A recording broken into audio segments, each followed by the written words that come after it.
দু টার্মের পর বিরতি দিয়ে আবার প্রধানমন্ত্রী হবার সুযোগ রাখার পক্ষে বিএনপি। প্রধানমন্ত্রীর ক্ষমতা কমানো নয়, কিছু ক্ষেত্রে রাষ্ট্রপতির দায়িত্ব বাড়ানোর প্রস্তাব।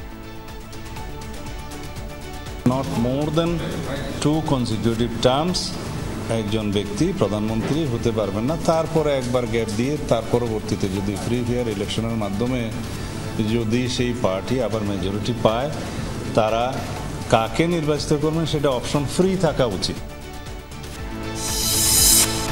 সংস্কার কমিশনের সুপারিশ বাস্তবায়নের পর ভোট চায় এনসিপি। আগের 3 নির্বাচনে প্রার্থী, নির্বাচনী কর্মকর্তা কর্মচারীদের বিচার দাবি। সংস্কারের মধ্য দিয়ে একটি নতুন নির্বাচন আছে, সেই বিষয়ে আমরা তাদেরকে যাতে নির্বাচন কমিশন সেদিকে ধাবিত হয় সে বিষয়ে তাদেরকে আমরা দাবি জানিয়েছি।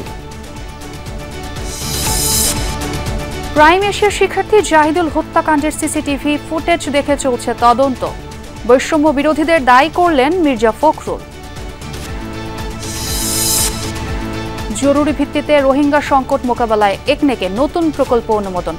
ভারতকে বাদ দিয়ে তিস্তা মহাপরিকল্পনা বাস্তবায়ন কঠিন বললেন উপদেষ্টা। হ্যান্ডকাফ পরানয়ে পুলিশের সদস্যকে ইনু শাহজাহানের হুমকি। শেখ হাসিনার বিরুদ্ধে গণহত্যা মামলার তদন্ত শেষ হচ্ছে শিগগিরই, জানালো প্রসিকিউশন।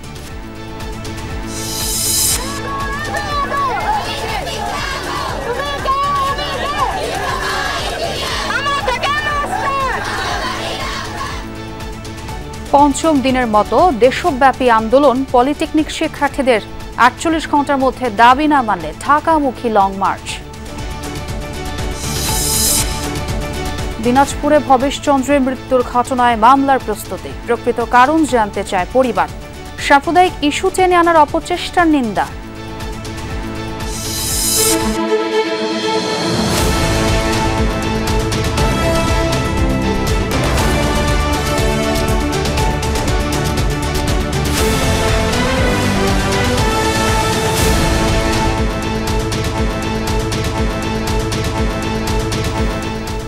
আমন্ত্রণ সন্ধ্যার বাংলাদেশে, আপনাদের সঙ্গে আছে আমি ছোঁয়া খন্দকার। এতক্ষণ শিরোনামগুলো শুনছিলেন। মাত্র 10 থেকে 15 সেকেন্ডের মধ্যে খুন করা হয় প্রাইম এশিয়া বিশ্ববিদ্যালয়ের ছাত্র জাহিদুল ইসলাম পারভেজকে। সিসি ক্যামেরার ফুটেজে দেখা যায় কিলিং মিশনে অংশ নেয় 10 থেকে 15 জন। বিশ্ববিদ্যালয়ের গেটের সামনেই পারভেজকে মারধরের সময় একজন হঠাৎ ছুরিকাঘাত করে। ফুটেজ দেখে 8 জনকে শনাক্ত করে তাদের নামে মামলা করেছে পারভেজের পরিবার। এর মধ্যে 2 জন বনানী এলাকার বৈষম্য বিরোধী ছাত্র আন্দোলনের নেতা। মনিরুল ইসলামের রিপোর্ট। শনিবার বিকেল 5টা বেজে 7 মিনিট প্রাণভয়ে বিশ্ববিদ্যালয় ভবনের মধ্যে ঢুকতে যাচ্ছিলেন বনানীর প্রাইম এশিয়া বিশ্ববিদ্যালয়ের টেক্সটাইল বিভাগের ছাত্র পারভেজ। সেখানেই তার পথ রোধ করে খুনিরা। সিসিটিভি ফুটেজে দেখা যায় একজন কিল ঘুষি দিচ্ছে, অন্যজন লাঠি দিয়ে আঘাত করছে। এর মাঝেই ছুরি দিয়ে আঘাত করা হয় পারভেজকে। ছুরিকাহত পারভেজকে ভেতরে ঢুকিয়ে ভবনের গেট লাগিয়ে দেয় নিরাপত্তা কর্মীরা। এরপর আস্তে আস্তে ঘটনাস্থল ত্যাগ করতে দেখা যায় হামলায় অংশ নেয়া যুবকদের। ফুটেজ দেখে তদন্তকারীরা 8 জনকে শনাক্ত করেছেন। এরা হলো মেহেরাজ ইসলাম, আবু জহর গিফারি ওরফে পিয়াস, মাহাতির হাসান, সোবাহান নিয়াজ তুষার, হৃদয় মিয়াজি, রিফাত, আলী ও ফাহিম। এদের মধ্যে সোবাহান নিয়াজ তুষার ও হৃদয় মিয়াজি বৈষম্য বিরোধী ছাত্র আন্দোলনের বনানী থানার নেতা। এদের নাম উল্লেখ করে ভোরে বনানী থানায় মামলা করেছেন পারভেজের পরিবার। তদন্তকারীরা বলছেন, হত্যাকাণ্ডে রাজনীতির কোনো সম্পর্ক নেই। তুচ্ছ ঘটনা নিয়ে কথা কাটাকাটি হয় জাহিদুল পারভেজ ও 3 জুনিয়র শিক্ষার্থীর। ইংলিশ ডিপার্টমেন্টের ছেলে বলছে যে তুমি আমাকে হাসলে কেন, তাদের সাথে বান্ধবী ছিল, আর এরা বলছে আমরা হাসিনি আপনাদের ব্যাপারে। এর ভিতরে কথা কাটাকাটির এক পর্যায়ে তাদের ইংলিশ ডিপার্টমেন্টের 2 জন শিক্ষক, 3 জন শিক্ষক মিলে তাদের ভিতরে সমাধানের চেষ্টা করে, সমাধানও করে, বুকে বুক মিলিয়ে দেওয়ার কিছুক্ষণ পরেই এই যে ইংলিশ ডিপার্টমেন্টের ছেলে বিবিআর এরা যে 3 বন্ধু মিলে আরও বহিরাগত কিছু শৃঙ্খল এলাকার পোলাপান নিয়ে এরপরে অ্যাটাক করে। পুলিশ বলছে প্রধান অভিযুক্ত প্রাইম এশিয়ার প্রথম বর্ষের 3 শিক্ষার্থী, যারা বনানী বিদ্যানিকেতনে স্কুল ও কলেজে একসাথে পড়েছেন। পারভেজের সাথে কথা কাটাকাটির পর তারা ডেকে আনেন স্থানীয়দের। হামলায় কড়াইল বস্তি থেকেও আসেন কেউ। আমরা আসামিদের অভিযান অব্যাহত আছে, আমরা আসামি গ্রেপ্তারের চেষ্টা আমাদের অব্যাহত আছে। আমরা আমাদের উপর আশা রাখতে পারেন, আমরা একটা ভালো রেজাল্ট দেবো এবং আসামি গ্রেপ্তার করতে সক্ষম হবে। এই ঘটনায় জিজ্ঞাসাবাদের জন্য কয়েকজনকে থানায় নেওয়া হয়েছে, তবে প্রধান অভিযুক্তরা এখনো পলাতক। মনিরুল ইসলাম, যমুনা নিউজ, ঢাকা। এই সময় যারা প্রাইম এশিয়া ইউনিভার্সিটির জাহিদুল ইসলাম পারভেজের মতো ত্যাগী ছাত্র নেতাকে হত্যা করতে পারে, তারা দেশের পরিবর্তনের আন্দোলনে কোনোভাবেই সম্পৃক্ত ছিল না বলে মন্তব্য করেছেন বিএনপি মহাসচিব মির্জা ফখরুল ইসলাম আলমগীর। বিকেলে প্রয়াত বিএনপি নেতা আব্দুল্লাহ আল নোমানের স্মরণ সভায় কথা বলেন তিনি। বলেন, যারা বিভক্তি সৃষ্টি করতে চায় তারা এদেশের ভালো চায় না। দেশে অস্থিরতা চলছে, কিছু নির্ধারিত বিষয়কেও অনিশ্চিত করে ফেলা হচ্ছে বলেও মনে করেন তিনি। সব রাজনৈতিক দল গোষ্ঠীকে ধৈর্যের সাথে আলোচনার মাধ্যমে সমস্যা সমাধানের আহ্বান জানান বিএনপি মহাসচিব। সবাইকে সজাগ থাকার আহ্বান জানিয়ে বলেন, সংগ্রাম শেষ হয়নি।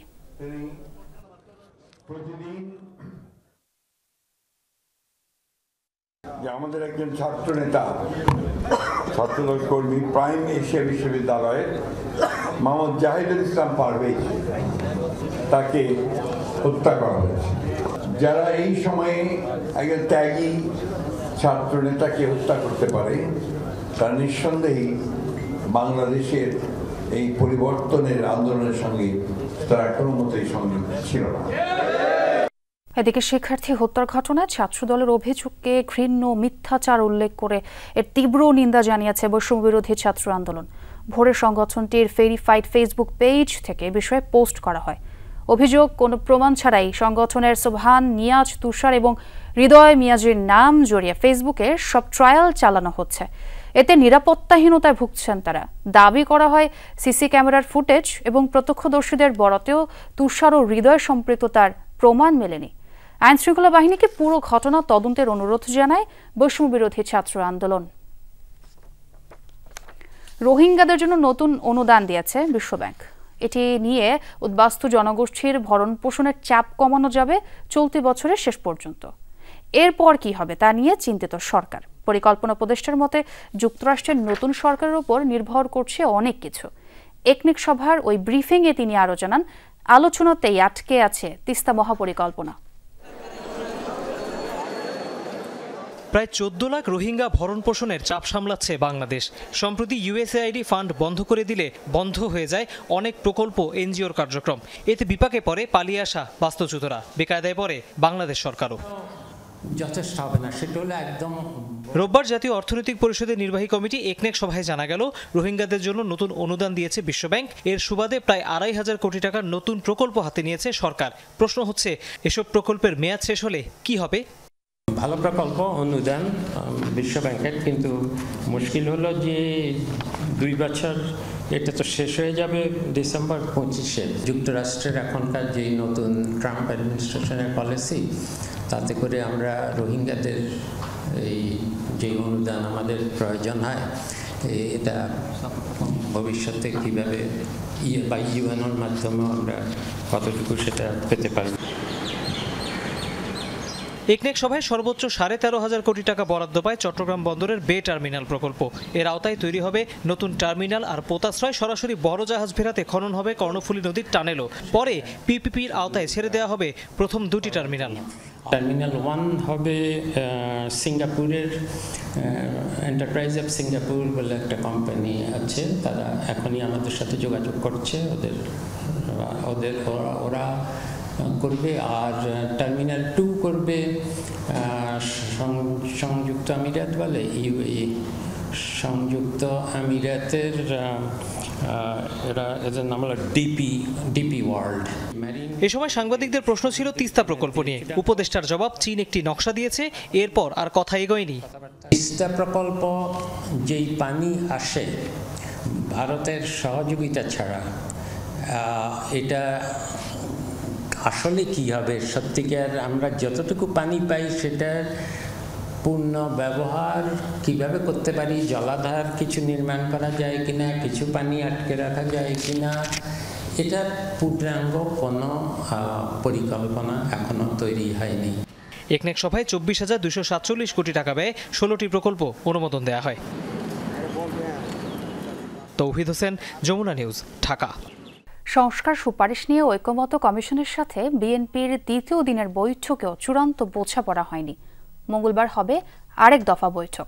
তবে রাষ্ট্রপতির ক্ষমতা বাড়ানো, স্থানীয় সরকার ব্যবস্থা সহ বেশ কিছু বিষয় নিয়ে ঐকমত্য হয়েছে। সংবিধানের 70 অনুচ্ছেদ বাতিল, প্রধানমন্ত্রীর ক্ষমতা কমানো, 2বারের বেশি প্রধানমন্ত্রী হতে না পারা এমন প্রস্তাবের বিরোধিতা করেছে দলটি। বলেছে 2 টার্মের পর বিরতি দিয়ে আবারও প্রধানমন্ত্রী হবার সুযোগ রাখা উচিত। জাতীয় ঐক্যমত্য কমিশনের সংস্কার প্রস্তাবনার উপর দলীয় অবস্থান মতামত নিয়ে কমিশনের সাথে বৈঠক করতে রোববার দ্বিতীয় দিনের মতো সংসদ ভবনের এলডি হলে আসেন বিএনপির প্রতিনিধি দল। সকাল 11টায় শুরু হয় মুলতবি বৈঠক। আলোচনা শুরু হয় প্রথম দিনের বৈঠকে ঐক্যমত হওয়া বেশ কিছু বিষয় চূড়ান্ত করার মাধ্যমে। স্থানীয় সরকার শক্তিশালী করার ব্যাপারে একমত পোষণ করেছে বিএনপি, তবে সাংবিধানিকভাবে নয়, বিষয়টি আইনিভাবে সম্পন্নের পরামর্শ দিয়েছে দলটি। তবে ছিল অনেক বিষয়ে বিরোধিতাও। প্রধানমন্ত্রীর ক্ষমতা কমাতে চায় না বিএনপি। টানা 2বারের বেশি না পারলেও বিরতি দিয়ে কেউ প্রধানমন্ত্রী হতে চাইলে সেই সুযোগ থাকা উচিত বলে মত দিয়েছে দলটি। একই সাথে কিছু ক্ষেত্রে রাষ্ট্রপতিকে স্বাধীনভাবে সিদ্ধান্ত নেওয়ার ক্ষমতা দেওয়ার বিষয়ে সমর্থন করেছে তারা। বিভিন্ন রাষ্ট্রীয় সাংবিধানিক পদে পদায়নের ক্ষেত্রে এবং বিচার বিভাগে চিফ জাস্টিস সহ অন্যান্য বিচারপতিদের পদায়নের ক্ষেত্রে আরও আমরা রাষ্ট্রপতিকে কোন কোন বিষয়ে ঐক্যমতের ভিত্তিতে ক্ষমতায়িত করতে চাই সেই বিষয়গুলো আলোচনার মাধ্যমে ঠিক হলে তখন সেটা লেজিসলেশন করে পার্লামেন্টে সেটা করা যাবে। এইটুকু বিষয়ে আমরা একমত হয়েছি। এদিন সংবিধানের 70 অনুচ্ছেদ বাতিল প্রস্তাবের পরিবর্তে বিএনপি তাদের 31 দফা আলোকে সংশোধনের সুপারিশ করেছে। 4টা বিষয়ে প্রস্তাব করেছি, যে অর্থ বিল এবং আস্থা ভোট এবং সংবিধান সংশোধনী আর রাষ্ট্রীয় নিরাপত্তা, এই বিষয় সংশ্লিষ্ট বাদে বাকি সব বিষয়ে সংসদ সদস্যরা স্বাধীনভাবে ভোট এবং মতামত সবকিছু দিতে পারবেন। এছাড়া তত্ত্বাবধায়ক সরকার ফিরলেও সে সরকারের মেয়াদ 3 মাস রাখা ও প্রধান উপদেষ্টা বিচার বিভাগের বাইরে থেকে করা যায় কিনা তা নিয়ে আরও আলোচনার বিষয়ে একমত হয় 2 পক্ষ। আগামী মঙ্গলবার হবে 3য় দফার বৈঠক। আরিফিন শাকিল, যমুনা নিউজ, ঢাকা।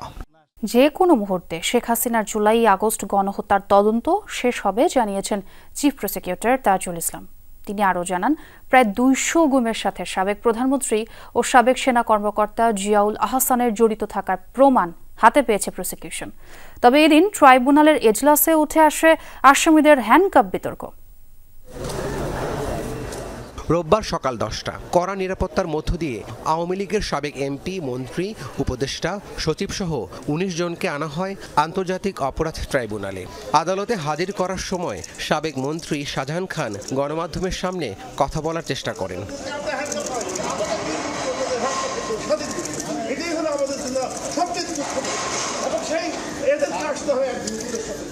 এ সময় সব আসামিকে পেছনের দিক দিয়ে হাতকড়া লাগানো হলেও লাঠি ভর করে হাঁটতে দেখা যায় সাবেক মন্ত্রী ফারুক খানকে। এরপর শুরু হয় শুনানিতে হ্যান্ডকাপ পরিয়ে আদালতে তোলায় বিচারকের কাছে নালিশ করেন আসামি শাহজাহান খান। নিরাপত্তার কড়াকড়ি নিয়ে ক্ষুব্ধ প্রতিক্রিয়া জানান আসামিরা। যেটা আজকে আইনশৃঙ্খলা রক্ষাকারী বাহিনী আদালতে রিপোর্ট করেছেন, আসামিদের যে সমস্ত বিহেভিয়ার, সেটা ডেফিনেটলি ডিসগ্রেসফুল এবং এটা নিরাপত্তার জন্য হুমকি অবশ্যই। সে ব্যাপারে আমরা মনে করি জেল অথরিটি এবং আইনশৃঙ্খলা রক্ষাকারী বাহিনী যে স্থানে যে ধরনের পদক্ষেপ নেওয়া প্রয়োজন তারা আইন অনুযায়ী সেই পদক্ষেপ গ্রহণ করবে। যে কোনো সময় শেষ হবে শেখ হাসিনার বিরুদ্ধে দায়ের করা জুলাই আগস্টের গণহত্যা মামলার তদন্ত বলে জানান চিফ প্রসিকিউটর। শেখ হাসিনার বিরুদ্ধে 2টো মামলা ছিল আজকে শুনানির তালিকায়। একটি মামলা ছিল জুলাই এবং আগস্টের গণহত্যার সাথে তার সম্পৃক্ততার ব্যাপারে। সেই মামলাটির আমরা জানিয়েছি আদালতকে যে আমাদের তদন্ত একদম চূড়ান্ত পর্যায়ে আছে, যে কোনো মুহূর্তে এই তদন্ত রিপোর্টটা দাখিল হবে। এদিন ওবায়দুল কাদের সহ জুলাই আগস্টের গণহত্যা মামলায় জড়িত 45 জনের তদন্ত প্রতিবেদন 20 জুলাইয়ের মধ্যে দাখিলের সময় বেঁধে দেয় ট্রাইব্যুনাল। রাব্বি সিদ্দিকী, যমুনা নিউজ, ঢাকা। 48 ঘন্টার মধ্যে দাবি মেনে না নিলে ঢাকামুখী লং মার্চের ঘোষণা দেয়া হতে পারে বলে জানিয়েছেন পলিটেকনিক ইনস্টিটিউটের শিক্ষার্থীরা। সরকার দাবি পূরণ না করা পর্যন্ত ক্লাস পরীক্ষা বর্জনের ঘোষণাও দিয়েছেন তারা। 6 দফা দাবি আদায়ে টানা 5ম দিনের মতো দেশব্যাপী আন্দোলন করেছে পলিটেকনিক ইনস্টিটিউটের শিক্ষার্থীরা। 6 দফা দাবি আদায়ে মহাসমাবেশের ঘোষণা দিয়ে ঢাকা জেলার কারিগরি শিক্ষার্থীরা জড়ো হতে থাকেন আগারগাঁওয়ের নতুন সড়কে। দুপুর 12টার মধ্যে তারা অবস্থান নেন ঢাকা মহিলা পলিটেকনিক ইনস্টিটিউটের সামনে। সরকারি বেসরকারি সহ 20টিরও বেশি পলিটেকনিক ইনস্টিটিউটের শিক্ষার্থীরা সমাবেশে অংশ নেন। দাবি করেন 10ম গ্রেডের। ওরা তো আসলে আমাদের কি করাবে? ওরা আমাদের প্র্যাকটিক্যালগুলো কিভাবে করাবে? আমরা একটা টেকনিক্যাল স্টুডেন্ট, আমরা বই পড়ি, প্র্যাকটিক্যাল করি, তারপরে ডিপ্লোমা করি। আমাদের ক্লাস করি, লাভটা কি হবে? কারণ আমরা ক্লাস করব, পরীক্ষা দেবো, সবকিছু আমরা সার্টিফিকেটও পাবো, দিন শেষে আমরা রাস্তা করবো। আমরা 4 বছর কষ্ট করতেছি, আমার বাবা মা আমাকে খুব কষ্ট করে টাকা দিয়ে পড়াচ্ছে। যদি আমি 10ম গ্রেডে যদি চাকরিটা নাই পাই, আমার বাবা মাকে আমি কি দিব? আন্দোলনকারীরা বলেন, সমর্থন না দিয়ে বুয়েটের শিক্ষার্থীরা উস্কানিমূলক বক্তব্য দিচ্ছে, যা পলিটেকনিকের জন্য অপমানজনক। আমরা নাকি ইলেকট্রিশিয়ান, তাহলে তারা কেন এখন ইলেকট্রিশিয়ানদের 10ম গ্রেডে ভর্তি পরীক্ষা, চাকরি পরীক্ষা দিতে চাচ্ছে? কেন বুয়েটরা এত 9ম গ্রেড থাকতে তারা কেন 10ম গ্রেডের উপরে নজর দিল? ভার্সিটিতে ভর্তি হয়েছেন কেন? ডিরেক্ট পলিটেকনিক্যাল আইসা ভর্তি হইতেন, আপনারা বুয়েট, কোয়েট, রুয়েট, চুয়েট এগুলোতে তো আমরা, আমাদের তো ভর্তি পরীক্ষার জন্য কোনো সুযোগ সুবিধা দেওয়া হয় না। ঢাকা ছাড়াও পূর্ব ঘোষণা অনুযায়ী দেশের বিভিন্ন জেলায় মহাসমাবেশে অংশ নেয় কারিগরি শিক্ষা প্রতিষ্ঠানের শিক্ষার্থীরা। সমাবেশ হয় সিরাজগঞ্জ, কুমিল্লা, খুলনা ও কুষ্টিয়ায়। আশ্বাসের নামে শিক্ষার্থীদের সাথে সরকার প্রতারণা করছে বলেও অভিযোগ করা হয়। যারা হচ্ছে ল্যাব অ্যাসিস্ট্যান্ট, ল্যাবের যন্ত্রপাতি দায়িত্ব নিবে, তারা হচ্ছে যন্ত্রপাতি গুছাবে, এই দায়িত্ব নিবে, তারা জানা সত্ত্বেও তারা হচ্ছে এই পদে ঢোকার পরে তারা এখন হচ্ছে আমাদের সেক্টরটাকে বিতর্কিত করছে। ইন্সট্রাক্টর রয়েছে, তারা আসে জেনারেল থেকে, তারা কারিগরি শিক্ষায় শিক্ষিত না হয়ে আমাদেরকে যে ল্যাব ক্লাসগুলো নিবে, তারা কিভাবে আমাদেরকে কারিগরি শিক্ষায় শিক্ষিত করবে? অবিলম্বে জুনিয়র ইন্সট্রাক্টর পদে ক্রাফট ইন্সট্রাক্টরদের পদোন্নতির রায় বাতিল করার দাবিও জানান শিক্ষার্থীরা। ভাস্কর ভাদুরী, যমুনা নিউজ, ঢাকা। জাতীয় ঐকমত্য কমিশনের সুপারিশ বাস্তবায়নের মধ্য দিয়ে নির্বাচন করতে হবে। ফ্যাসিস্ট আইনে নির্বাচন করতে চায় না জাতীয় নাগরিক পার্টি। বিকেলে প্রধান নির্বাচন কমিশনারের সাথে সাক্ষাৎ শেষে এসব কথা বলেন এনসিপির মুখ্য সমন্বয়ক নাসির উদ্দিন পাটোয়ারি। সরকারের সাথে আলোচনা ছাড়া নির্বাচনের বিষয়ে কোনো বক্তব্য দেয়া থেকে ইসিকে বিরত থাকার আহ্বান জানিয়েছে দলটি। জাতীয় নাগরিক পার্টি জানায়, ফ্যাসিস্টের নিয়মে নির্বাচন নয়, এবার নির্বাচন হতে হবে ঐকমত্য কমিশনের সুপারিশের ভিত্তিতে। ঋণ খেলাপিয়া যেন নির্বাচনে অংশগ্রহণ করতে না পারে, নির্বাচনী অনিয়মে ইসির জবাবদিহিতা, নির্বাচনে কারচুপি বন্ধ, প্রার্থী ও রাজনৈতিক দলগুলো আচরণবিধি সহ বেশ কিছু সংস্কারের দাবি তুলে ধরে এনসিপি।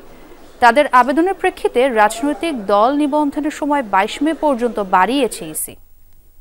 একটা সংস্কার প্রক্রিয়ার মধ্য দিয়ে একটা নতুন বাংলাদেশে নির্বাচন হয়, সে বিষয়ে আমরা তাদেরকে কথা বলেছি। সংস্কারের মধ্য দিয়ে একটি নতুন নির্বাচন আসে, সে বিষয়ে আমরা তাদেরকে যাতে নির্বাচন কমিশন সেদিকে ধাবিত হয়, সে বিষয়ে তাদেরকে কাজ যাতে নেয় বাংলাদেশের জনদাবির মুখে, সে বিষয়ে তাদেরকে আমরা দাবি জানিয়েছি। ডিসেম্বরের আগেই নির্বাচন সম্ভব। আওয়ামী লীগের বিচার করবে বিচার বিভাগ, উদ্যোগ নিতে হবে সরকারকে, এমন মন্তব্য করেছেন বিএনপি স্থায়ী কমিটির সদস্য আমির খসরু মাহমুদ চৌধুরী। বিকেলে গুলশানে বিএনপি চেয়ারপারসনের কার্যালয়ে গণ অধিকার পরিষদের সাথে বৈঠক শেষে আমির খসরু মাহমুদ চৌধুরী বলেন, সংস্কারের বিষয়ে কোনো সংকট নেই। ঐকমত্য কোথায় কোথায় হয়েছে তা জানতে 1 সপ্তাহের বেশি সময় লাগার কথা না। এ সময় গণ অধিকার পরিষদের সভাপতি নুরুল হক নূর বলেন, ডিসেম্বরের মধ্যে নির্বাচন দিয়ে বিজয়ের মাসে গণতন্ত্রের বিজয় উদযাপন করতে চায় দেশের জনগণ। এর আগে রাজধানীর একটি হোটেলে বাম দলের নেতাদের সাথে বৈঠক করে বিএনপি লিয়াজো কমিটির সদস্যরা। এ সময় সংস্কার ও নির্বাচনকে প্রতিপক্ষ না বানিয়ে অবাধ ও সুষ্ঠু নির্বাচন করতে যতগুলো সংস্কার দরকার তা করে ডিসেম্বরের মধ্যে জাতীয় সংসদ নির্বাচন দেওয়ার আহ্বান জানিয়েছেন বামের নেতারা। আমি ব্যক্তিগতভাবে মনে করি ডিসেম্বর পর্যন্ত যাওয়ারও দরকার হয় না। ঐক্যমতের পরিপ্রেক্ষিতে আমরা সেটা সিদ্ধান্ত নিয়ে আমরা জাতীয় সনদ সই করে ডিসেম্বরের আগেও নির্বাচন করা সম্ভব। ইতিমধ্যে বিএনপি সহ অন্যান্য রাজনৈতিক দল আলাপ আলোচনা করে পরিষ্কারই বলেছি, ডিসেম্বরের মধ্যেই নির্বাচন হতে হবে। বিজয়ের মাসে আমরা বাংলাদেশের গণতন্ত্রের একটা নতুন বিজয় উদযাপন করতে চাই। এখনকার এজেন্ডা, প্রধান এজেন্ডা হলো যে দ্রুততম সময়ে নির্বাচনের তারিখ, সুনির্দিষ্ট তারিখ ঘোষণা করা এবং রাজনীতিতে নতুন সংস্কৃতি গড়ে তোলা। দিনাজপুরের বিরলে কৃষক ভবেশচন্দ্র রায়ের মৃত্যুর ঘটনায় মামলার প্রস্তুতি নিচ্ছে পরিবার। বাড়ি থেকে ডেকে নেওয়ার কয়েক ঘন্টার মধ্যে ভবেশ কিভাবে গুরুতর অসুস্থ হয়ে পড়লেন সেই কারণ জানতে চায় স্বজনরা। ভারতীয় মিডিয়ায় তাকে বাড়ি থেকে তুলে নেওয়ার কথা বলা হলেও পরিবারের সদস্যরা বলছেন, ভবেশকে বাড়ি থেকে ডেকে নেওয়া যুবকরা তার পূর্ব পরিচিত। এদিকে ভবেশের মৃত্যুর ঘটনায় সাম্প্রদায়িক ইস্যু টেনে আনার অপচেষ্টার নিন্দা জানিয়েছে হিন্দু বৌদ্ধ খ্রিস্টান কল্যাণ ফাউন্ডেশন। কৃষক ভবেশ চন্দ্র রায়ের মৃত্যুর পর তার পরিবারকে সমবেদনা জানাতে বিরলের বাসুদেবপুর এলাকার বাড়িতে স্বজন ও এলাকাবাসীর ভিড়। খোঁজখবর নিচ্ছেন বিভিন্ন সংগঠন ও প্রশাসনের লোকজনও। ভবেশের মৃত্যুতে শোকে স্তব্ধ পরিবারের সদস্যরা। তার এমন মৃত্যু কিছুতেই মানতে পারছেন না তারা। ভবেশের স্ত্রী জানান, বৃহস্পতিবার বিকেলে এলাকার রতন, আতিক, রুবেল সহ কয়েকজন যুবক ভবেশকে বাড়ি থেকে ডেকে নেয়। আগে থেকেই তাদের বাড়িতে যাওয়া আসা ছিল। রতনের কাছ থেকে ভবেশ সুদে 25,000 টাকা ধার নিয়েছিলেন। রাতে রতন ফোনে ভবেশের অসুস্থতার কথা জানায় পরিবারকে। ওতর নাম 3 জন কিন্তু বাইরে থাকেন, আরেকজন কিন্তু বাড়ির ভিতরে ঢুকে আবার চাচা যখন চাচা কইছে তখন বাড়িওয়ালা কিন্তু খুঁজে দিয়েছে। তখন আমি তো খেয়ে দিয়েছি, এক জায়গায় বেরবা যাবো, কোনটা বেরবা যাবেন, ওইটার উত্তর দিল নাই বাড়িওয়ালা। স্বজনরা ঘটনাস্থলে গেলে ভবেশকে অচেতন অবস্থায় ভ্যানে শোয়ানো দেখতে পান। পরে দিনাজপুর মেডিকেলে নেওয়া হলে চিকিৎসক তাকে মৃত ঘোষণা করেন। ভবেশের মৃত্যুর প্রকৃত কারণ জানতে চায় তার পরিবার। কথা হচ্ছে, একটা সুস্থ মানুষকে 5টা বা 6টার দিকে নিয়ে গেল, 2 ঘন্টার পরে যে একটা মানুষ এমন অবস্থা, তো অবশ্যই একটা কারণ থাকতে পারে। জাস্ট আমি এই কারণটা জানতে চাচ্ছি যে এখানে কোনো ফিজিক্যাল টর্চার হয়েছে বা মেন্টালি টর্চার হয়েছে, বা আসলে সত্যি ঘটনাটা কি। এদিকে ফুলবাড়ি বাজার এলাকার দোকানদার হাবিবুর রহমান জানান, বাড়ি থেকে বের হওয়ার পর তার দোকান থেকে বিড়ি কেনেন ভবেশ। পরে স্বাভাবিকভাবে রতন, রুবেলদের সাথে মোটরসাইকেলে চলে যান। এর কয়েক ঘন্টা পরেই ভবেশের অসুস্থতার কথা জানতে পারে পরিবার। ভবেশ আমি দেখছি আমার দোকানে এসে বিড়ি নিছে 1 প্যাকেট। ওনারা এক মোটরসাইকেলে 3 জন, উনি মিডিলে ছিল আর 2 জন ছিল, একজন পিছনে আর একজন গাড়ি ধরে চলে গেছে। অসুস্থ ভবেশকে ভ্যানে করে নেওয়া হয় ফুলবাড়ি বাজারে। পল্লী চিকিৎসক কৃষ্ণচন্দ্র তার স্বাস্থ্য পরীক্ষা করেন। অবস্থা গুরুতর দেখে তাকে দিনাজপুর মেডিকেলে নেয়ার পরামর্শ দেন তিনি। এ সময় রতন, আতিক, রুবেল ও মুন্নাও সেখানে ছিলেন বলে জানান প্রত্যক্ষদর্শীরা। যখন দেখি তখন ওই বেহুজু অবস্থায় আছে, আমি এখানে প্রেশারটা দেখলাম, যে প্রেশার ঢুকলো, আমি বললাম যে তাড়াতাড়ি মেডিকেলে নিয়ে যান। আসলে আতিক আর এই রতন তেল ঘুষেছে পা। প্রাথমিকভাবে ভবেশের শরীরে আঘাতের কোনো চিহ্ন পাওয়া যায়নি বলে জানিয়েছে পুলিশ। বিষয়টি গুরুত্বের সাথে খতিয়ে দেখা হচ্ছে বলে জানিয়েছেন পুলিশ সুপার। হাসপাতালে কার্যক্রম শেষে ভিকটিমের পরিবার মৃতদেহ গ্রহণ করে অন্ত্যেষ্টিক্রিয়া সম্পন্ন করে। এই বিষয়ে পুলিশ গুরুত্বের সাথে বিবেচনা করে সার্বিক তদন্ত কার্যক্রম অব্যাহত রেখেছে। ভবেশের মৃত্যুর ঘটনায় সাম্প্রদায়িক ইস্যু টেনে আনার অপচেষ্টার নিন্দা জানিয়েছেন হিন্দু বৌদ্ধ খ্রিস্টান কল্যাণ ফ্রন্ট ও হিন্দু বৌদ্ধ খ্রিস্টান ঐক্য কল্যাণ ফাউন্ডেশনের স্থানীয় নেতারা। সাম্প্রদায়িক কোনো ঘটনা না, এটা যদি কেউ সাম্প্রদায়িক ঘটনা বলে থাকে, ইস্যু করে থাকে, তাহলে এটা মিথ্যা কথা হবে এবং ভুল হবে। দিনাজপুর মেডিকেলে ভবেশের মরদেহের ময়নাতদন্ত হয়। এদিকে ঘটনার পর থেকেই পলাতক বাড়ি থেকে ডেকে নেয়া যুবকরা। জাহিদ হাসান, যমুনা নিউজ। আজ ইস্টার সানডে, দিনটিকে যিশু খ্রিস্টের পুনরুত্থান দিবস হিসেবে পালন করেছেন খ্রিস্টান ধর্মাবলম্বীরা। যিশুর আলোকবর্তিকায় দূরীভূত হবে হিংসা, বিদ্বেষ, সহিংসতা, এমনটাই বিশ্বাস করা হয়। সকালে বিভিন্ন গির্জায় হয় বিশেষ প্রার্থনা। তাতে বাংলাদেশের সুখ সমৃদ্ধির পাশাপাশি অন্তর্বর্তী সরকারের সফলতা কামনা করা হয়। মৃত্যুর দেশে গিয়ে জীবন জিতে নিয়ে যিশু উঠেছেন আবার। কেটে গেল সব পাপের আধার, দেখা দিল খোলা স্বর্গদ্বার। এমন বিশ্বাস মনে প্রাণে ধারণ করেই পালিত হচ্ছে খ্রিস্টান সম্প্রদায়ের অন্যতম প্রধান ধর্মীয় উৎসব ইস্টার সানডে। খ্রিস্টান ধর্মমতে পুণ্য শুক্রবার বা গুড ফ্রাইডেতে বিপথগামী ইহুদি শাসক গোষ্ঠী যিশু খ্রিস্টকে অন্যায়ভাবে ক্রুশবিদ্ধ করে, কিন্তু মৃত্যুর তৃতীয় দিবস বা রোববার তার পুনরুত্থান হয়। দিনটি উপলক্ষে ভোরে রাজধানীর তেজগাঁওয়ে প্রাতকালীন প্রার্থনায় জড়ো হন শত শত পুণ্যার্থী। পালিত হয় প্রার্থনা সঙ্গীত, বাইবেল পাঠ সহ নানা ধর্মীয় আচার। এই দিনে যিশু পুনরুত্থিত হয়েছে, মানুষকে বোঝা গেছে যে ভালোবাসা নতুনভাবে ভালোবাসা যায়। চার্চে আসি, চার্চে থেকে বাসায় গিয়ে দই, চিড়া, মুড়ি, মিষ্টি এগুলো ফ্যামিলি সবাই মিলে বসে একসাথে শেয়ার করে খাই। জাতির উদ্দেশ্যে আমাদের প্রত্যাশা, বর্তমানে যে যুদ্ধ বিধ্বস্ত দেশ বিভিন্ন স্থানে, বিশেষ করে ইসরায়েল আর আমরা চাই যে শান্তি। হোলি রোজারি চার্চে কয়েক দফায় হয় প্রার্থনা। পরিবর্তিত পরিস্থিতিতে দেশের সুখ সমৃদ্ধির পাশাপাশি অন্তর্বর্তী সরকারের সফলতা কামনা করেন ধর্মযাজক। শান্তি কামনা করা হয় বিশ্ব মানবতার। আজকে আমরা বাংলাদেশের জন্য প্রার্থনা করেছি, যেন এই পরিবর্তিত পরিস্থিতিতে আমরা আমাদের যে সংস্কারের মধ্য দিয়ে যে আগামী সরকার গঠনের একটা সুন্দর প্রচেষ্টা চলছে, যেন এর মধ্য দিয়ে আগামীতে বাংলাদেশ যেন একটা সুন্দর সরকার লাভ করতে পারে। যীশু খ্রিস্টের প্রচারিত শান্তির বাণী মেনে পৃথিবীর হানাহানি বন্ধ হবে, ঘুচে যাবে বিভেদ, বঞ্চনা, এমনটাই আশা অনুসারীদের। তানভীর সিদ্দিক, টিপু, যমুনা নিউজ, ঢাকা। রাজুকের নীতিমালা ও নকশা বহির্ভূত ভবন নির্মাণের অভিযোগে রাজধানীর বনশ্রী এলাকায় বেশ কয়েকটি ভবনের অবৈধ অংশ ভেঙে দিয়েছে রাজধানী উন্নয়ন কর্তৃপক্ষ রাজুক। এ সময় নির্মাণাধীন একটি ভবন মালিককে ৫ লাখ টাকা জরিমানা করেছে রাজুকের মোবাইল টিম। রাজুকের নকশার বাইরে গিয়ে নতুন করে কোনো ভবন নির্মাণের সুযোগ নেই বলে জানিয়েছেন সংস্থাটির নির্বাহী ম্যাজিস্ট্রেট মোহাম্মদ লিটন সরকার। দিনের পর দিন রাজধানী ঢাকা যেন পরিণত হচ্ছে অপরিকল্পিত নগরে। রাজুকের অনুমোদন ও নকশা বহির্ভূত ভবন নির্মাণের ফলে বাড়ছে দুর্ঘটনার ঝুঁকি। তাই দুর্ঘটনা এড়াতে কঠোর অবস্থানে রাজধানী উন্নয়ন কর্তৃপক্ষ। রবিবার সকালে নকশা বহির্ভূত ভবন নির্মাণের অভিযোগে বনশ্রী এলাকায় মোবাইল কোর্ট চালায় সংস্থাটি। অভিযান চলাকালে বেশ কয়েকটি ভবনের বিদ্যুৎ সংযোগ বিচ্ছিন্ন করার পাশাপাশি আর্থিক জরিমানা করা হয়েছে। অনেকগুলো বিল্ডিং করছে যেগুলো রাস্তার উপরে চলে আসছে, তো যদি এটা ভাঙা হয় তাহলে আমার মতে এই রোডের যতগুলো বিল্ডিং সামনে চলে আসছে তাদের উপরে কোনো ব্যবস্থা নিতে হবে, সেটা অবশ্যই, কারণ আইন সবার জন্য সমান।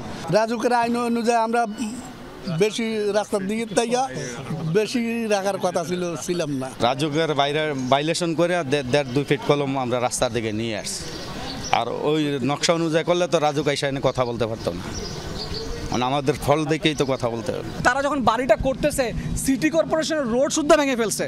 আপনারা দেখেন এই যে আমাদের যে সিটি কর্পোরেশনের যে রোড আছে এই রোড সুদ্ধা ভেঙে গেছে, বাট কেউ কিন্তু কিছু বলে নাই তাদেরকে। নতুন যেগুলো ভবন হবে এগুলো আমরা কোনোভাবেই ব্যত্যয় করে তৈরি করতে দিব না। এ সময় নিয়মের বাইরে ভবন নির্মাণ করায় 7টি ভবন আংশিক ভেঙে দিয়েছে রাজুক। অভিযানে নেতৃত্বে থাকা ম্যাজিস্ট্রেট জানান, নকশা বহির্ভূত নতুন ভবন নির্মাণের সুযোগ আর নেই। পর্যায়ক্রমে পুরাতন ভবনের ব্যাপারেও নীতিমালা আসছে। নকশার ব্যত্যয় করে ভবনটি নির্মাণ করছে, আমরা তাদের এই অপরাধ তার মালিক পক্ষ স্বীকার করে এবং তাদের স্বীকারোক্তির ভিত্তিতে আমরা তাদেরকে 5 লক্ষ টাকা জরিমানা, অনাদায়ে 1 মাসের বিনাশ্রম কারাদণ্ড এবং একই সাথে নকশা বহির্ভূত অংশ তারা আগামী 1 মাসের মধ্যে নিজ দায়িত্ব অপসারণ করবেন মর্মে তারা 300 টাকার স্ট্যাম্পে একটা অঙ্গীকারনামা প্রদান করেছেন। এদিকে অভিযান চালানো হয়েছে নারায়ণগঞ্জের আলম খান লেন, ব্যাপারীপাড়া সহ কয়েকটি এলাকায়। কয়েকটি ভবনের বর্জিত অংশ অপসারণ, বিদ্যুৎ সংযোগ বিচ্ছিন্ন এবং 2টি ভবন মালিককে জরিমানা করা হয়েছে। রাজুক থেকে সাপ নিয়েছে কিনা, ঠিকাদারি প্রতিষ্ঠানকে, মালিককে, তারপরে কয়তলা বিশিষ্ট ভবন, ওগুলো সবগুলোই থাকে ওই সাইনবোর্ডে, কিন্তু আমরা সেটা দেখতে পাইনি। 1 লক্ষ টাকা জরিমানা করা হয়েছে, আর ওনাদের কাজ বন্ধ থাকবে। ওনারা যতটুকু ডেভিয়েশন করেছেন রাজুকে কি ওনারা যোগাযোগ করবেন, ওনাদের প্ল্যানটা ঠিক করে নেবেন আর কাজটুকু ঠিক করে নেবেন। নতুন করে নকশা বহির্ভূত ভবন নির্মাণের বিরুদ্ধে নিয়মিত অভিযান পরিচালনার কথাও জানিয়েছেন রাজুক কর্তৃপক্ষ। রাজুক থেকে আমাদের সবসময় মোবাইল কোর্টের অভিযান অব্যাহত আছে। রাজীব আহমেদ, যমুনা নিউজ, ঢাকা। 4 দিনেও খোঁজ মেলেনি খাগড়াছড়ির গিরিফুল থেকে অপহৃত 5 শিক্ষার্থী ও টমটম চালকের। উদ্ধার অভিযান অব্যাহত রেখেছে যৌথ বাহিনী। এদিকে এই জেলারই মানিকছড়িতে 2 মেকানিককে অপহরণের অভিযোগ উঠেছে। জানা যায় মোবাইল টাওয়ার সংস্কারে গিয়ে সেখানে অবস্থান করছিলেন তারা। অভিযোগ, চাঁদা না পেয়ে টাওয়ার ক্ষতিগ্রস্ত করা পাহাড়ি একটি সন্ত্রাসী গ্রুপ তাদের অপহরণ করেছে। মোবাইল টাওয়ার সংস্কারে কয়েকদিন ধরে খাগড়াছড়ির মানিকছড়িতে অবস্থান করছিল 2 মেকানিক ইসমাইল হোসেন ও আব্রে মারমা। তবে শনিবার থেকে হদিস মিলছে না তাদের। অভিযোগ উঠেছে চাঁদা না পেয়ে টাওয়ার ক্ষতিগ্রস্ত করা পাহাড়ি একটি সন্ত্রাসী গ্রুপ তাদের অপহরণ করে নিয়ে গেছে। তাদের উদ্ধারে যৌথ বাহিনী কাজ করছে বলে জানিয়েছে পুলিশ।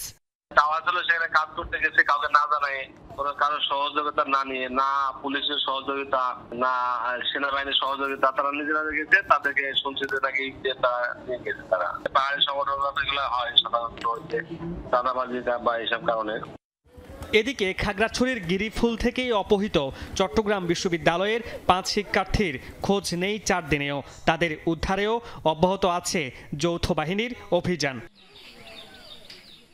নিখোঁজ শিক্ষার্থী ও অপহরণের শিকার ব্যক্তিদের দ্রুত উদ্ধারের দাবি জানিয়েছে চট্টগ্রাম বিশ্ববিদ্যালয়ে পড়ুয়া ক্ষুদ্র নৃগোষ্ঠী শিক্ষার্থীরা। একই দাবিতে বিক্ষোভ মিছিল ও সমাবেশ হয়েছে খাগড়াছড়ি ও রাঙ্গামাটিতে। পার্বত্য চট্টগ্রাম চুক্তি বিরোধী United people Democratic front UPDF জড়িত এবং আমরা শুনতে পাচ্ছি যে গত 16 তারিখ যে আমাদের 5 শিক্ষার্থী যে অপহৃত হয়েছে, এই ঘটনার সাথে অপহরণের সাথে ইউপিডিএফ জড়িত। অবিলম্বে অপহৃত 5 শিক্ষার্থীকে নিঃশর্তে ও সুস্থ শরীরে মুক্তি দিতে হবে। 2 শিক্ষার্থীদের উদ্ধারে প্রয়োজনীয় যথাযথ পদক্ষেপ গ্রহণ করতে হবে এবং 3 অপহরণের সাথে যুক্ত সবাইকে গ্রেফতারপূর্বক শাস্তির আওতায় আনতে হবে। গত 16 এপ্রিল খাগড়াছড়ি থেকে ফেরার পথে গিরিফুল এলাকা থেকে অপহৃত হন 5 শিক্ষার্থী ও টমটম চালক। পাহাড়ে সশস্ত্র সংগঠন ইউপিডিএফ প্রসিত গ্রুপ এ অপহরণের সাথে জড়িত বলে অভিযোগ জেএসএস সমর্থিত পাহাড়ি ছাত্র পরিষদের। মামুন রশিদ অভি, যমুনা নিউজ। পাবনায় শিশু শিক্ষার্থী জুয়ের মরদেহ উদ্ধারের ঘটনায় 5 জনকে গ্রেফতারের পর কারাগারে পাঠানো হয়েছে। দুপুরে তাদের কারাগারে পাঠানো হয়। গ্রেফতারকৃতরা হল সিয়াম, সাদি, সাকিব, সোহেল ও আবদুল্লাহ নামে 5 কিশোর। পুলিশ জানায় গতকাল রাতে নাটোর ও পাবনার চাটমোহর থানা পুলিশ অভিযান চালিয়ে প্রথমে সিয়ামকে আটক করে, পরে তার স্বীকারোক্তি অনুযায়ী বাকিদের আটক করা হয়। সংবাদ সম্মেলনে চাটমোহর থানা পুলিশ জানায় নববর্ষের দিন বিকেলে বাড়ির পাশের আমবাগান থেকে জুইকে অন্য একটি কলা বাগানে নিয়ে যায় সাদি। পরে সেখানে 4 জন মিলে তাকে নির্যাতন করে। পরবর্তীতে ভুট্টা খেতে নেওয়ার পর জুইকে ধর্ষণ করে সিয়াম। এরপর তাকে শ্বাসরোধ করে হত্যা ও মুখে এসিড দিয়ে ঝলসে দিয়ে পালিয়ে যায় তারা। পরদিন স্থানীয়রা ভুট্টা ক্ষেত থেকে জুইয়ের মরদেহ উদ্ধার করে। গাজায় বর্বরতা আগ্রাসন চালিয়ে যাচ্ছে ইসরায়েলি বাহিনী। নৃশংস হামলায় নিহত আরও 57 ফিলিস্তিনি। আশ্রয় ক্যাম্পগুলো লক্ষ্য করে চলছে নির্বিচার বোমা বর্ষণ। শনিবার কয়েক দফা হামলায় প্রাণ হারায় কমপক্ষে 54 জন। নিহতদের বেশিরভাগই নারী ও শিশু। রোববার ভোরে হামলার শিকার হয় মধ্য গাজার নুসেইরাত শরণার্থী শিবিরের একটি ভবন। এতে 3 জনের মৃত্যু হয়, আহত হন অনেকে। 1.5 বছরের বেশি সময় ধরে চলমান ইসরায়েলি আগ্রাসনে গাজায় 51,000-এর বেশি মানুষের মৃত্যু হয়েছে। যদিও গাজার সরকারি মিডিয়া অফিস বলছে এই সংখ্যা 61,700-র বেশি। আগামী জুনেই ফিলিস্তিনকে সার্বভৌম রাষ্ট্রের স্বীকৃতি দিতে পারে ফ্রান্স। প্রেসিডেন্ট ইমানুয়েল ম্যাক্রো জানিয়েছে এই তথ্য। বুধবার এক টেলিভিশন চ্যানেলে দেওয়া সাক্ষাৎকারে বলেন, এই মুহূর্তে ফিলিস্তিনের স্বীকৃতি দেওয়া সঠিক মনে করছেন তিনি। তাই সৌদি আরবের সাথে সম্মেলনেই এই বিষয়ে সিদ্ধান্ত নিতে চান। এরই ধারাবাহিকতায় মধ্যপ্রাচ্যের কয়েকটি দেশ যাতে ইসরায়েলকে স্বীকৃতি দেয় সে বিষয়েও চেষ্টার ইঙ্গিত দেন তিনি। বিশ্বের প্রায় 150 দেশ ফিলিস্তিনের সার্বভৌমত্বের স্বীকৃতি দিলেও পরাশক্তি যুক্তরাষ্ট্র, যুক্তরাজ্য, ফ্রান্স, জার্মানি, জাপান কেউই দেয়নি। অন্যদিকে ইসরায়েলকে স্বীকৃতি দেয়নি সৌদি আরব, ইরান, ইরাক, ইয়েমেন ও সিরিয়া। নাইজেরিয়ার রাখাল ও কৃষকের মাঝে ভয়াবহ সংঘর্ষে মৃত্যু হয়েছে অন্তত 56 জনের। প্রাণহানি আরও বাড়বে বলে শঙ্কা সংশ্লিষ্টদের। দেশটির বেনু রাজ্যের উকুম ও লোগো এলাকায় হামলা চালায় যাযাবর রাখালরা। নিরস্ত্র কৃষকদের ওপর ছোড়া হয় এলোপাতাড়ি গুলি। মূলত খ্রিস্টান ধর্মাবলম্বী কিছু কৃষক সম্প্রদায়ের সাথে ফুলানি সম্প্রদায়ের মুসলিম রাখালদের এই বিরোধ নতুন কোনো ঘটনা নয়। গবেষণা সংস্থার তথ্য অনুযায়ী নাইজেরিয়ায় 2019 সাল থেকে এই সংঘর্ষের কারণে 5 শতাধিক মানুষ প্রাণ হারিয়েছেন। বাস্তুচ্যুত হয়েছে 22 লাখ মানুষ। রাখাল কৃষকদের দাঙ্গায় সবচেয়ে ক্ষতিগ্রস্ত নাইজেরিয়ার বেনু ও প্লেটু রাজ্য। আর এ ছিল আজকের সন্ধ্যার বাংলাদেশে। এতক্ষণ সাথে থাকার জন্য ধন্যবাদ সবাইকে।